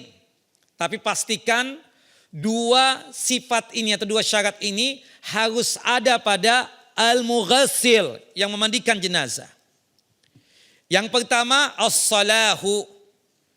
Orang yang memandikan itu orang baik, orang soleh, yang jaga amanah, yang takut akan akhirat, yang mengerti tentang undang-undang Allah dan syariat Allah. Yang mereka itu punya amanah yang tinggi, menutupin aib yang ada pada tubuhnya si mayit. Jelas ya? Ini yang paling penting syaratnya. Ahlus shalah, orang yang baik. Orang yang baik itu kriterianya adalah orang yang paham hukum-hukum Allah, syariat Allah, yang dimana dia mengerti ketika memandikan jenazah, pastikan dia punya amanah yang bisa menutup aib atau kekurangan yang ada pada si mayit. Dan ingat ya Bapak Ibu, menggibahin mayit muslim itu sama hukumnya gibah mayit gibah orang muslim yang masih hidup. Dosa besar. Kan ada orang yang kata, aduh kesian deh. Macam-macam di tubuhnya itu. Sudahnya tato, itu enggak perlu kita ceritain. Sebagai al-mughassil itu. Enggak perlu kita cerita macam-macam. Nah, jelas ya? Itu yang pertama. Yang kedua, al-khibratu bil ghusli. Punya pengalaman. Untuk apa? Memandikan jenazah. Kalau enggak punya pengalaman, meskipun sudah ikut daurah memandikan dan mengkafankan jenazah di Hidayah Sakinah, tapi belum pernah ada pengalaman, jangan coba-coba. Jelas ya? Boleh dia ikut dengan ustadz yang ada di situ. Enggak apa-apa. Untuk tahu supaya ada pengalaman. Atau kebetulan meninggal perempuan, ikut ustazah yang ada di situ untuk bantu-bantu tuh ustazah ketika memandikan mayit yang perempuan tadi. Tidak mengapa. Harus ada apa? Pengalaman. Kadang kita tahu teorinya, tapi prakteknya apa? Susah. Itu sama dengan ibu-ibu umroh nih. Teorinya paham, ngerti. Kesini. Pas sudah ada kejadian, ya si Azhar mana sih? Ustadz main tinggal-tinggalin aja. Bukan begitu? Kan sudah diajarin di manasik Bu. Ya Allah Ustadz, manasik iya Ustadz, benar kita paham. Untuk doa-doanya, bawa bukunya. Cuma kayaknya kalau nggak sama Ustadz nggak abdol deh. Iya nggak? Itu sama dengan memandikan jenazah. Kita mungkin ikut doa berulang-ulang tuh tentang memandikan jenazah. Tapi ternyata nggak ada pengalaman. Nah, itu sama aja. Ketika kita berada di tempat pemandian tadi untuk memandikan mayit, itu kita jadi bengong tuh. Ya Allah, apa ya? Harus yang dilakukan dan seterusnya. Apalagi yang misalnya si mayitnya pendarahan atau keluar darah, keluar kotoran, gimana nih? Nah, itu kenapa? Karena nggak jarang ikut serta. Dia paham secara teori, tapi praktek nggak pernah. Jangan coba-coba. Tolong ikut dulu dengan orang yang sudah praktek, kayak ustadz misalnya. Wallahu a'lam bishawab. Di Hidayah Sakinah ini ada tim gak Bu? Untuk memandikan jenazah? Enggak ada berarti. Enggak ada yang jawab. Nah. Oh, ada. Jawab dong. Ada enggak? Ada. Nah. Nanti siap untuk ngurusin jenazah, Bu? Nah tuh, insya Allah berarti nggak siap itu ya. Subhanallah, nggak siap. Ini yang meninggal gemuk loh. Bisa nggak ngangkat? Kuat. Ini soalnya saya kenal nih suara nih. Ini umur 70 nih ya. Nah, subhanallah. Jangan deh, jangan nek, jangan. Nah, yang lain aja yang muda-muda. Nah, wallahu a'lam bishawab. Taib, tinggal tersisa 15 menit lagi. Ada pertanyaan? Monggo silakan Bapak Ibu.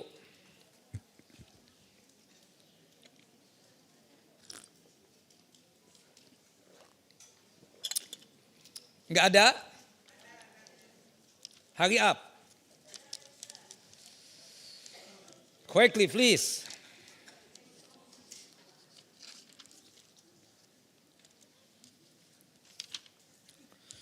Bapak-bapak ada pertanyaan?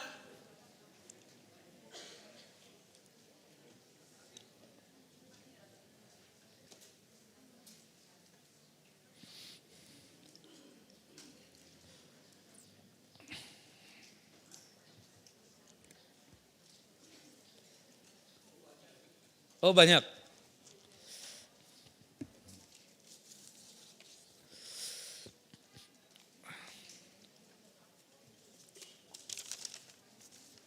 Ustadz, kalau malam hari kita disunahkan gak baca surah Al-Muluk dan As-Sajadah?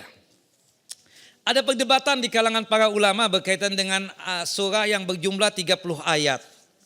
Bil khususnya surah Al-Muluk ya. Syekh Sa'id Al-Qahtani rahimahullah rahmatan wasi'ah di dalam kitab beliau Hisnul Muslim menganjurkan sebelum kita tidur untuk membaca surah Al-Muluk dan surah As-Sajadah. Dan itu menurut beliau bagian daripada zikir sebelum apa ibu-ibu? Sebelum tidur. Dan itu dikuatkan oleh Syekh Abdul Aziz bin Baz rahimahullah rahmatan wasi'ah. Tapi kalau Syekh Shalih Al-Fauzan rahimahullah rahmatan wasi'ah ketika ditanya masalah ini, yang penting setiap harinya itu kita baca surah Al-Muluk itu. Ya, surah As-Sajadah itu sebagai tambahan saja. Karena surah As-Sajadah ini kita bacanya yang sunnah betul-betul sunnah kita katakan itu di salat subuh di hari Jumat ya, di salat subuh di hari Jumat. Nah, semoga ibu-ibu hafal surah Al-Muluk. Syukur-syukur surah As-Sajadah juga apa? Hafal. Jumlah ayatnya berapa? 30. Nah, yang jelas Ustadz hafal ya, surah Al-Muluk dan surah As-Sajadah. Tapi Bapak-bapak hafal enggak surah Al-Muluk, surah As-Sajadah? Gimana kalau kita jadikan PR? Kita kan sebulan sekali nih ketemu. Sehari satu ayat. Nanti setoran ya. Boleh Bapak Ibu? Kalau enggak maju-maju kajian kita ini. Nah, Ustadz sekarang lagi model memindahkan jenazah ke kuburan yang khusus muslim. Dan bagus tempatnya. Boleh enggak Ustadz? Ibu, Bapak, aslinya jual beli kuburan haram Bu. Aslinya jual beli kuburan apa? Haram. Karena tempat pemakaman atau kuburan itu wakaf dari kalangan kaum muslimin. Ya, jangan berusaha kita jual beli kuburan, udah. Ya, kecuali darurat. Darurat itu kalau kita hidup di negeri kafir, itu yang namanya kuburan apa? Beli, kita katakan seperti itu. Ketika hidup saja kita sudah memikirkan di mana kita akan dikuburkan di negeri kafir, ya, seperti itu. Tapi kalau di sini kan alhamdulillah ada yang ngurusin kan? Seperti itu. Nah, kita katakan mudahlah untuk ngurusi. Adapun yang sifatnya biaya apa? Administrasi seperti itu tidak mengapa yang demikian. Tapi kalau sudah berbisnis kuburan dalam Islam apa? Haram hukumnya. Wallahu a'lam. Nah, kita kumpulan saja beli tanah, kemudian kita minta legalitas dari hukumah dari pemerintah, kemudian kita jadikan apa? Sebagai apa? Sebagai tempat ya penguburan atau pemakaman. Wallahu a'lam bissawab. Nah, memindahkan kuburan asal mula hukumnya tidak boleh kecuali jika ada alasan yang syar'i. Jika ada alasan yang syar'i boleh. Tapi kalau tidak ada alasan yang syar'i apa? Tidak boleh. Sama aja kita doa di sini. Orang tua kita dikuburkan misalnya di Mekah. Sampai enggak doa kita? Sampai sama. Dikuburkan di mana? Di daerah misalnya. Kita mendoakan di Jakarta. Sampai enggak doanya? Sampai. Seperti itu ya. Jadi, oh tempatnya indah Ustadz, bagus, pemandangannya dan seterusnya. Itu bagi kita yang hidup, bagi yang meninggal dunia merasakan ke tempat yang indah tadi itu. Kagak ada sama. Yang paling penting buat mereka itu menurut mereka ini yang sudah meninggal. Kita yang hidup mendoakan mereka. Bersedekah atas nama mereka. Kemudian membadalkan haji dan membadalkan umrah buat mereka seperti itu. Jelas ya? Wallahu a'lam bissawab.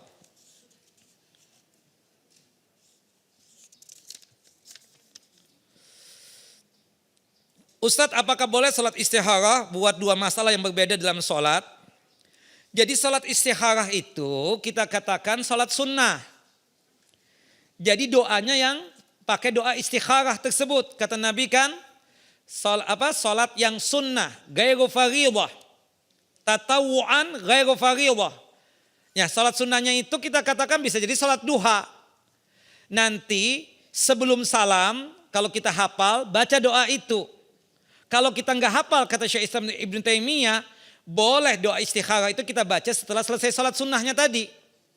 Jadi tidak ada sholat khusus sholat istikharah, nggak ada. Jadi sholat sunnah yang 2 rakaat, sholat duha, qobliyah, ba'diyah, sholat tahajud misalnya, atau sholat sunnah wudhu. Nah di situ kita apa? Doanya yang paling penting itu. Nanti kita sebutkan hajat kita, misalnya ya, seperti itu. Nah, boleh nggak 2 masalah yang sekaligus yang susah kita untuk memilih? Boleh, tidak menjadi masalah. Meskipun ini nggak normal. Subhanallah, kita katakan yang namanya istikharah itu yang kita berat untuk memilih. Jelas ya? Pilihannya berat banget. Kita misalnya dalam masalah bisnis, pekerjaan. Ada 2 perusahaan yang menawarkan kita. Nggak boleh pilih dua-duanya. Harus satu yang dipilih. Kebetulan bonafitnya sama. Kemudian juga keadaannya sama. Jam kerjanya sama. Yang pemiliknya baik, dua-duanya sama. Nah kita berat nih. 50-50 nih. Ya, apakah ke A atau ke B? Baru di situ istikharah.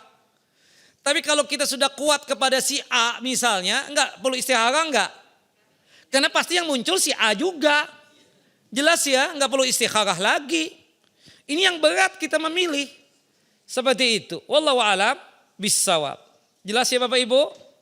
Nah, tapi kalau misalnya sudah ada pilihan di hati kita, 70%, 80%, ya kembalinya kepada pilihan yang A tadi itu, perlu enggak istikharah? Tidak perlu. Wallahu a'lam bissawab.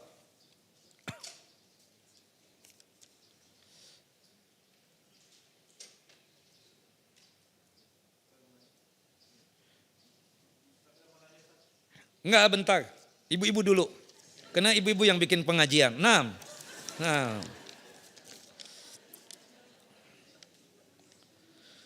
Ustadz, jika misalkan lagi sholat tahajud, kemudian waktu azan subuh datang. Jadi gimana ya? Kalau kita sudah sholat tahajud artinya sudah 1 rakaat misalnya. Terdengar azan. Maka teruskan tahajudnya. Seperti itu. Jelas ya? Tidak mengapa yang demikian. Sama halnya kita terlambat sholat asar nih. Subhanallah sudah dapat 1 rakaat. Tahu terdengar adzan maghrib. Allahu Akbar, Allahu Akbar. Batalkan sholat enggak? Enggak, teruskan sholatnya. Berarti kita sholat maghrib secara adaan tetap. Karena sudah dapat 1 rakaat. Sama dengan tahajud tadi. Sudah dapat 1 rakaat. Tahu rakaat kedua terdengar adzan subuh. Teruskan sholatnya. Dan ibu atau bapak melakukan sholat tahajudnya secara adaan. Sesuai dengan apa? Waktunya itu. Wallahu a'lam bissawab. Ustadz, saya pernah dengar kajian bahwasannya membaca doa sebelum salam berkaitan dengan hadis Abu Hurairah yang dikeluarkan oleh Imam Bukhari dan Muslim. Allahumma inni a'udzubika min adabi jahannam wa min adabil qubur wa min fitnatil mahya wal mamat wa min syarri fitnatil masihid dajjal. Ini hukumnya wajib untuk dibaca. Kalau kita tidak baca ya secara sengaja atau tidak sengaja, nanti ada sujud sahwinya. Apakah benar pendapat tuh Ustadz? Enggak benar. Doa sebelum salam, setelah tasyahud dan salawat Nabi, hukum membaca doanya apa? Sunnah, bukan wajib. Jelas ya? Termasuk doa tadi. Ya, Imam Ahmad pernah mengatakan dalam satu riwayat, saking seringnya Nabi SAW membaca itu doa, dianggapnya seperti wajib. Tapi hukumnya bukan wajib. Sepakat ulama, hukumnya membaca doa sebelum salam itu apa? Sunnah. Kalau kita tinggalkan secara sengaja, tidak mengakibatkan sholat kita tidak sah. Kalau kita meninggalkan secara lupa, tidak mengakibatkan kita harus sujud sahwi. Kenapa? Karena hukumnya sunnah. Bukan apa? Bukan wajib. Bukan rukun juga. Kita katakan seperti itu. Jelas ya? Jadi doa sebelum salam termasuk doa tadi. Allahumma inni a'udzubika min adabi jahannam. Wa min adabil qubur. Wa min fitnatil mahya wal mamat. Wa min syarri fitnatil masihid dajjal. Itu hukumnya apa? Sunnah, bukan wajib. Kalau kita tinggalkan, sholat kita tetap sah. Kalau kita tinggalkan, ya baik sengaja ataupun tidak sengaja, tidak perlu sujud sahwi. Jelas ya? Karena membaca doa sebelum salam, ya itu hukumnya apa? Sunnah, bukan wajib. Wallahu a'lamu bissawab. Ustadz, kalau ada orang yang sudah meninggal dunia, kita omongkan kebaikannya boleh enggak? Ya boleh aja. Masya Allah ya, si itu baik banget loh. Dia ketika hidup tahu enggak? Ini. Kita kebaikannya kita sebutkan. Baik, jangankan dia sudah meninggal. Ketika hidup boleh enggak kita menceritakan kebaikan seseorang? Boleh. Ibu-ibu Hidayah Sakinah sih Masya Allah. Itu kalau ngasih kue itu enggak cukup dengan 2 box, 5 box langsung ngasih. Itu isinya macam-macam. Box yang pertama nasi, makan siang Ustadz. Box yang kedua itu rotinya lagi yang istimewa. Box yang ketiga kue cucur sama kue cincin. Box yang kita ceritakan kebaikannya. Boleh enggak? Itu ketika hidup. Jelas ya? Apalagi ketika meninggal dunia kita ceritakan begitu, subhanallah. Ya Allah, ya Hidayah Sakinah nih kan misalnya 20 tahun yang akan datang nih. Wah beda memang sudah. Ini sudah gak ada lagi nih Hidayah Sakinah ceritanya kan seperti itu. Beda kajian zaman sekarang ini dengan dulu. Dulu sih Hidayah Sakinah, ibu-ibunya Masya Allah solehah banget gitu. Udah pada meninggal semua, misalnya kan begitu. Gimana ya, udah pada meninggal semua. Masya Allah itu kita namanya si ini. Baik-baik semua itu. Subhanallah. Kita cerita sama cucu kita nih ceritanya kan begitu. Wallahu alam subhanallah ya kan. Karena kan ibu-ibu Hidayah Sakinah ini kan identik legend. Gak ada yang muda yang ngurusinnya. Ya kan subhanallah. 30 tahun yang akan datang wallahu alam masih ada enggak? Mudah-mudahan masih ada sih ya. Seperti itu. Nah. Ustadz apakah boleh diulang doa untuk orang yang meninggal? Tapi tolong diejakan Ustadz. Nanti saya kirim aja ya sama ibu kepala sekolah ya. Soalnya kalau dicatat juga ibu-ibu lambat mencatatnya ya. Seperti itu. Nah, lebih bagus saya aja nuliskan rapi, ada itunya semuanya artinya dan seterusnya. Wallahu a'lam bishawab. Tayyib. Bapak mau nanya apa? Ya Pak. Bismillah. Assalamualaikum warahmatullahi wabarakatuh Ustaz. Assalamualaikum warahmatullahi wabarakatuh. Afwan mau tanya apa hukum untuk merawat kuburan Ustaz? Apakah misalnya kalau mungkin orang tua gitu ya di luar kota, apakah tetap ada kewajiban untuk merawat kuburan atau gimana Ustaz? Dan apabila kalau tidak melakukan itu, bagaimana hukumnya Ustaz? Secara hukum boleh kita tersebut merawat kuburan. Merapikannya apalagi di tempat yang susah untuk cari kuburan. Contohnya, di tempat kita tinggal ini, Jakarta kan termasuk susah. Nah kita datang ke sana misalnya untuk apa? Bukan apa-apa. Kadang diisi oleh orang lain misalnya. Bukan kita nggak memperbolehkan. Karena memang sebenarnya yang mengatur pemakaman kuburan itu adalah pemerintah, hukumah. Nah seharusnya, ini kalau boleh izin ya, boleh usul nih, izin ya. Itu sudahlah kalau ada yang meninggal dunia itu, nanti biar hukumah yang ngurusin. Nanti siapapun yang meninggal dunia boleh ditanamkan di tempat itu lagi. Sebagaimana yang terjadi di mana? Di Mamlakah Saudi Arabia kan begitu. Di pemakaman Baqi. Kita nggak tahu kuburan siapa itu. Yang teman kita itu dikuburkan di situ. Ya kan? Seperti itu. Nah kita berharap di sini juga begitu. Jadi kita tenang juga. Soalnya sudah ada yang ngurusin itu. Nah sebagian teman itu kenapa merawat kuburan orang tuanya? Karena masalahnya di tempat dia meninggal dunia itu susah untuk cari kuburan. Ya, makanya nanti kalau ada kerabatnya, keluarganya yang meninggal dunia, ditanamkan di tempat situ. Nah terkadang masalah juga nih, ketika susah cari kuburan misalnya ya kan, ujung-ujungnya keluar kota kan kesian. Nah maka oleh sebab itu teman-teman ya semua ikhwan dan akhwat, kalau misalnya ada tetangga kita kesusahan cari kuburan di tempat ini misalnya, kita kebetulan ada keluarga yang ditanam di tempat itu misalnya, kita sebut suatu tempat misalnya. Izinkanlah mereka untuk nanam juga di situ. Nggak ada masalah sebenarnya. Saat beda mahram dong loh. Mahram itu berkaitan dengan ketika kita masih hidup. Ketika sudah meninggal dunia nggak ada masalah. Jelas ya, ditanam di situ ada perempuan, setelah itu ditumpuk dengan laki-laki, setelah itu perempuan lagi, setelah itu laki-laki lagi. Nggak ada masalah. Jelas ya? Nah itu harapannya, usulannya seperti itu ya. Semoga seperti itu nanti ke depan. Kelihatannya seperti itu nanti ke depannya. Jadi orang itu enggak merasa milik dia, hak milik dia dan seterusnya. Dan itu problem juga menjadi hak milik itu ya. Nah nanti kalau yang meninggal siapa? Ustadz, kiai, itu dikeramatkan. Itu apa? Dikeramatkan. Dan itu sebagai biang kesyirikan itu. Sebagai apa? Biang kesyirikan. Pastinya begitu nanti. Wallahu a'lam bissawab. Nah kalau sebatas merawat, khawatir ada yang ngambil, karena kita kerabat banyak juga nih. Niatan kita untuk merawat itu nanti suatu saat kalau ada yang meninggal dunia dari kerabat kita, ditanam di situ. Karena alasannya apa? Di tempat dia meninggal, di kotanya dia itu susah cari kuburan. Sebegitu itu. Wallahu a'lam bissawab. Begitu kira-kira ya. Wallahu a'lam. 6. Tayyib. Siapa lagi? Ya Pak.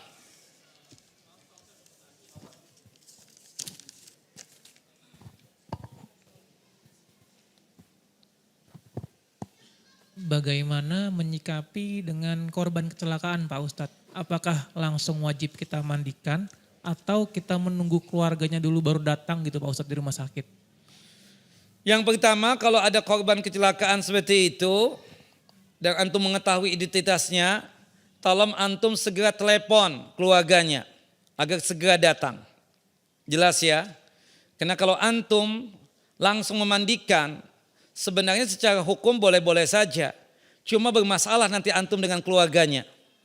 Jadi lebih bagusnya antum sebagai pihak yang berwajib, antum telepon keluarganya supaya segera apa? Datang.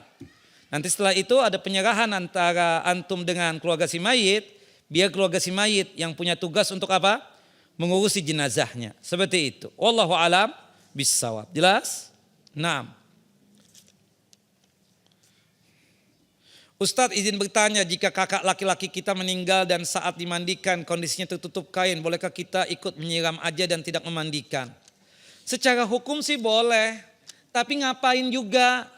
Kalau ingin berbuat baik kepada saudara ketika hidupnya nggak pernah berbuat baik, walang ngirimin beras enggak, ketika meninggal baru menangis sampai siram-siram begitu. Anak-anaknya mana nih?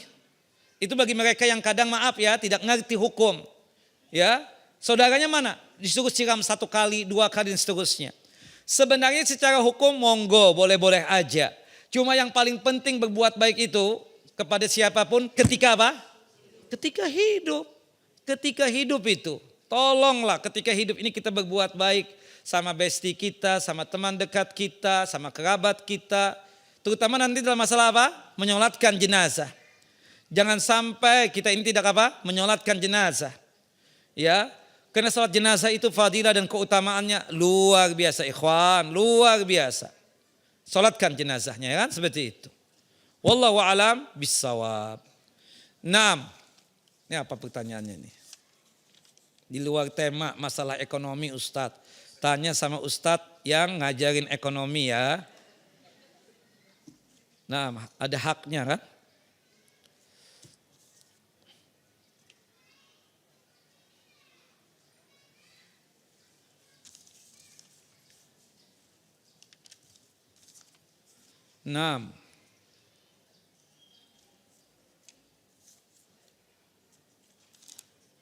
Terakhir hampir sama.